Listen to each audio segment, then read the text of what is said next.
আসসালামু আলাইকুম। আপনারা সবাই কেমন আছেন? আলহামদুলিল্লাহ আমি অনেক ভালো আছি।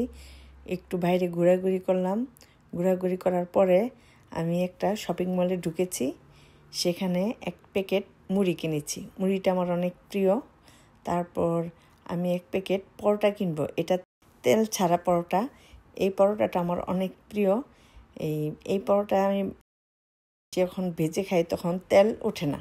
এর জন্য এই পরোটাটা আমার অনেক প্রিয়। তারপর আমি এখন এখানে সব কিছুই পাওয়া যায়, ফ্রোজিং পাওয়া যায়। ভেজিটেবল যত আছে সব ফ্রোজিং। এখন আমি একটা কচু লতি কিনবো। এই লতিটা দিয়ে আমি চেপা শুটকি দিয়ে রান্না করব, কারণ চেপা শুটকি দিয়ে এই লতিটা রান্না করলে অনেক সুন্দর ফ্লেভার আসে। আর আমি কচু ছড়ি কিনবো। কচু ছড়ি দিয়ে আমি কই মাছ রান্না করব। এক প্যাকেট কই মাছ কিনবো। এখান থেকে কই মাছ দিয়ে সুন্দর করে কষায়, সুন্দর করে ঝোল ঝোল করে টমেটো দিয়ে, ধনিয়া পাতা, কাঁচামরিচ দিয়ে, অন্যান্য মশলা দিয়ে আমি সুন্দর করে এটা রান্না করব, কারণ এটা আমার অনেকটা প্রিয় তরকারি। তারপর আমি ফ্রেশ মাছের দোকানে ঢুকেছি। সেখানে কিছু ফ্রেশ মাছ কিনবো। এই মাছের মধ্যে আমি এখানে চিংড়ি মাছটা কিনবো আর কিনবো সালমন ফিশ, কারণ এখানে সামুদ্রিক মাছ তো সব মাছ আমি পছন্দ করি না।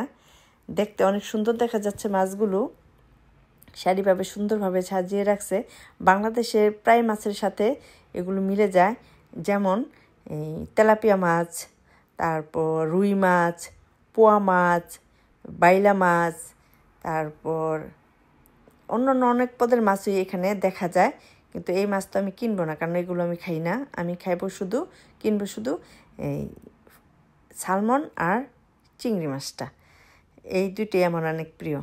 তারপর আমি একটা মিট দোকানে ঢুকেছি। সেখানে কিছু মিট কিনবো, কিছু গরুর মাংস আর চিকেন কিনবো। সেখানে অনেক কিছু পাওয়া যায় ফ্রেশ, হার্ট চিকেন, তারপর কাবাবের মাংস, ল্যাম চপ, তারপর গিলা, গরুর ভুঁড়ি, আরও অনেক কিছুই পাওয়া যায় এখানে।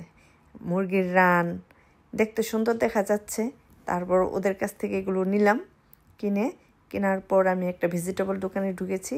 সেখান থেকে কিছু ভেজিটেবল নিয়েছি, যেমন কিছু ভেন্ডি নিয়েছি, তারপর কালো বেগুন নিয়েছি। কিন্তু এখানে বেগুনগুলো সাদা ছোট, আর লাল, হলুদ, সবুজ এগুলো নাগামরিচ।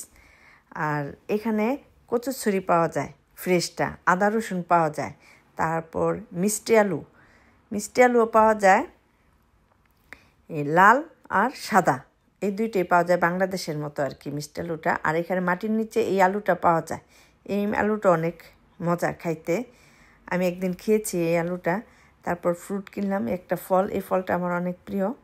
আর এই তো, তারপর আর এই ভিডিওটা আমার কেমন লাগছে আপনারা দেখে আমাকে জানাবেন। আল্লাহ হাফেজ।